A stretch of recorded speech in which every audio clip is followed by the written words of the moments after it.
We just moved the sheep into this new paddock. This is one of our original paddocks. The sheep haven't been in here for about 25 days. So it's had plenty of time to recover.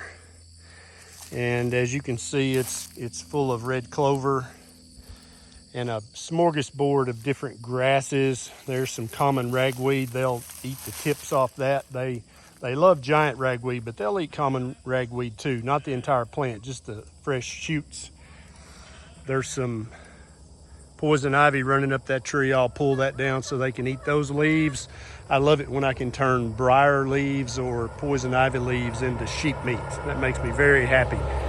I'll probably keep them in here for 3 or 4 days, and then we'll move back to the back side of the farm.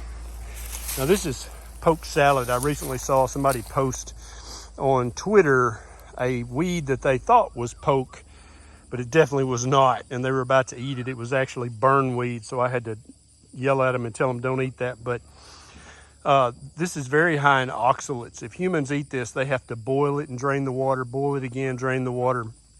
Sheep will actually eat the youngest leaves off of poke. These sheep are not ever fed grain or corn or any artificial feed whatsoever.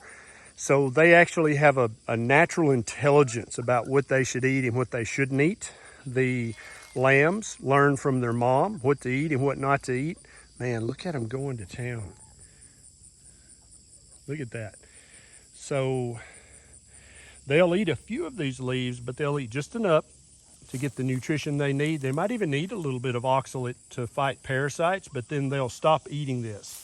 And this is the yard. You could never have cattle in your yard, but we've had the sheep in here for 3 days, and this is the only drawback. You've got some sheep poop, but you can imagine what our yard would look like if we had big cow patties everywhere. So I can never rotate cattle through here when we get some cattle, but sheep, I don't mind them being in the yard at all. I called the yard mower guy and told him just to skip this time because we won't need him. So that saved me a nice little chunk of change. And now these sheep are as happy as they can be in fresh pasture. So rotating them like this, one of the main benefits is it gives the pasture time to recover, because sheep, if you leave them in the same pasture, they will eat it down to the dust. And sheep are notorious for destroying pasture, and they will do that if you don't rotate them. But you can see I've got some red clover in there that's 2 feet tall, and they haven't been here for 25 days. And so if you rotate sheep properly, it actually encourages good forage, good legumes, good grass to grow in your pasture. So far with this sheep experiment, I'm having nothing but fun. This has been an absolute pleasure. I think if I had tried to get cattle to start, I think it would have been a much steeper learning curve, much harder, and I might have given up. But I started out with 20 sheep on this farm of 40 acres, and now we're up to, I think, about 75 head. We keep having lambs, and so far so good. I highly recommend St Croix sheep, Katahdin sheep, even Barbary sheep. They're all hair sheep. You don't have to shear them. They don't have wool, they have hair. You don't have to crutch them. You don't have to dock their tails. You don't have to do any of that. They're very parasite resistant, especially when you cross the breeds, which I've got a Katahdin ram now, and he's going to be on top of all the St Croix ewes, the Katahdin ewes, the Barbados ewes.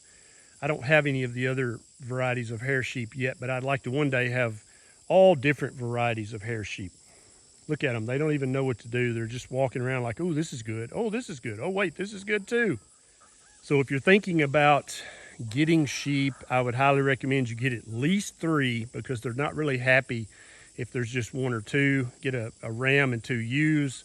And then that way, either once a year, you can either have 2 to 4 lambs that you can put in the freezer, or you can have 2 to 4 lambs to sell, or 2 to 4 lambs to build your flock with. Also, you probably need at least 5 acres of grass and weeds if you're going to try to have 3 sheep to start with. That's probably what I would recommend. I'm in no way an authority, but just my experience, that's what I'd recommend. If you have any questions about hair sheep or rotation or encouraging good quality forage in the pasture, leave your comments down below and I'll try to answer them. Thanks a lot. This is Dr. Berry. See you next time.